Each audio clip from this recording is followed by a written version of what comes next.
నమస్తే, welcome to AKN news. దివ్యాంగులపై అనుచిత వ్యాఖ్యలు చేసిన ఐఏఎస్ అధికారి స్మితా సబర్వాల్ తన వ్యాఖ్యలను వెనక్కి తీసుకోవడంతో పాటు బహిరంగంగా క్షమాపణ చెప్పాలని దివ్యాంగుల నెట్వర్క్ జిల్లా కన్వీనర్ ఇనుముల సతీష్ డిమాండ్ చేశారు.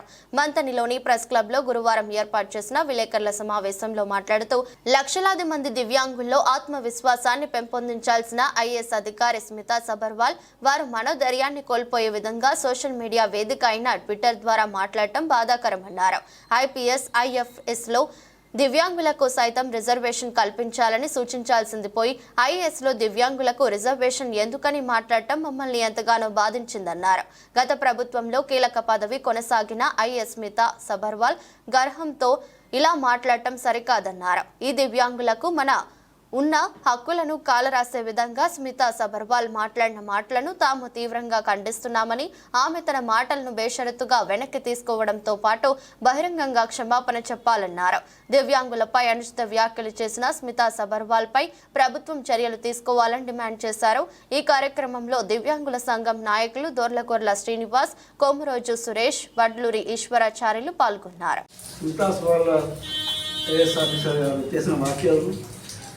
విధానంలో మనోభావాలు దెబ్బతీసిన ఆత్మగౌరవాన్ని కించపరిచే విధంగా ఉన్నాయి.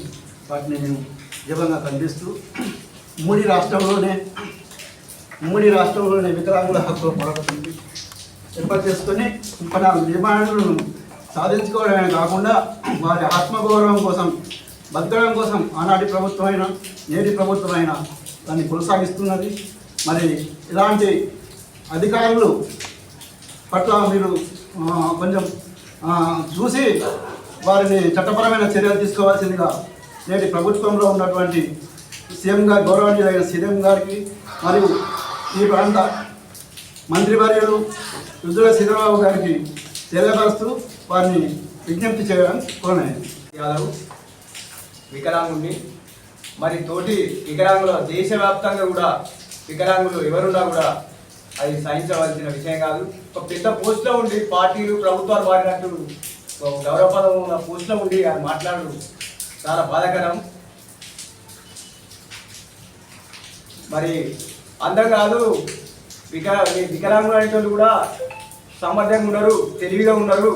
అందంతో కాదు పోస్టులు కొట్టేది. రాత పరీక్షకు నువ్వు సిద్ధమా అని చెప్పి ఒక మహిళా సోదరుమణి కూడా వికలాంగురాలు సవాలు విసరడం జరిగింది. దీన్ని పూర్తిగా ఖండిస్తున్నాం. లక్షలాది మంది దివ్యాంగుల్లో ఆత్మవిశ్వాసాన్ని పెంపొందించాల్సినటువంటి అధికారులు ఏదైతే వారిలో ఒక మనోధైర్యాన్ని కోల్పోయే విధంగా వ్యాఖ్యలు ట్విట్టర్ ద్వారా చేసినటువంటి స్మితా సబర్వాల్ చేసిన వ్యాఖ్యలను కూడా మంత్రి రోజుగా దివ్యాంగుల పక్షాన్ని మేము తీవ్రంగా ఖండిస్తూ ఉన్నాం. ఒక ఐఏఎస్ అధికారులే ఉండి గత ప్రభుత్వంలో కీలకంగా వ్యవహరించిన అహంతో మాట్లాడిందా లేదా తనకే పూర్తి స్థాయి అధికారులను మాట్లాడిందా తెలియదు. కానీ భారత రాజ్యాంగం, పార్లమెంటు, శాసనసభలు, లోకసభలో మా యొక్క దివ్యాంగుల సంక్షేమం కోసం ఉన్నటువంటి హక్కులను కాలరాసే విధంగా మాట్లాడిన వ్యాఖ్యలను మేము తీవ్రంగా ఖండిస్తూ ఉన్నాం. ఎవరైతే వికలాంగులకు సంబంధించిన దివ్యాంగులకు సంబంధించినటువంటి ఐఏఎఫ్ఎస్లు కానీ ఐపీఎస్లలో ఎందుకు లేవని ప్రశ్నించాల్సిన ఒక ఐఏఎస్ అధికారి ఐఏఎస్లలో ఉండమని చెప్పేసి మాట్లాడడాన్ని మేము తీవ్రంగా ఖండిస్తూ ఎంతోమంది లక్షలాదిగా మందిగా ఉన్నటువంటి మా వికలాంగుల్లో ఒక నైరాశ్యం నింపింది ఆమె వ్యాఖ్యలు. కాబట్టి దీనిపై మేము తీవ్రంగా ఖండిస్తూ ఉన్నాం.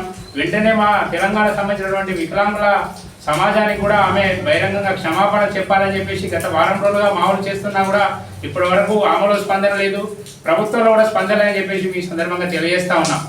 ఏదైతే ఆమె మీద వెంటనే వికలాంగుల చట్టం సెక్షన్ 92 ప్రకారం కేసు నమోదు చేయడమే కాకుండా ఏదైతే భారత శిక్షా స్మృతి దాని ప్రకారంగా మన కొత్తగా వచ్చిన చట్టాల ప్రకారం కూడా ఆమె మీద కేసు నమోదు చేయాలి. అదేవిధంగా ఆ యొక్క ఏదైతే ప్రవర్తన నియమావళి, ఉద్యోగుల ప్రవర్తన నియమావళి కింద ఆమె మీద శాఖాపరమైన చర్యలు కూడా తీసుకోవాలని చెప్పేసి కూడా ఈ సందర్భంగా ప్రభుత్వాన్ని డిమాండ్ చేస్తూ ఎవరైనా దివ్యాంగులను కించపరిచినా ఏది చేసినా మా తెలంగాణ ఉన్న అదేవిధంగా మా మట్టిని కానీ పెద్దపల్లి జిల్లాలో ఉన్నటువంటి దివ్యాంగుల సమాజం ఎవరు కూడా ఊరుకోరని, కాబట్టి దివ్యాంగుల మీద కామెంట్ చేసేటప్పుడు చాలా ఆచితూచి వ్యవహరించాలని చెప్పేసి కూడా ఈ సందర్భంగా సూచిస్తూ స్మితా సబర్వాల్ గారు వెంటనే బహిరంగంగా మరొకసారి దివ్యాంగుల సమాజం మీద చేసినటువంటి వ్యాఖ్యలు ఉపసంహరిస్తూ ఆమె క్షమాపణ చెప్పని చెప్పి కూడా ఈ సందర్భంగా డిమాండ్ చేస్తూ ఉన్నాం.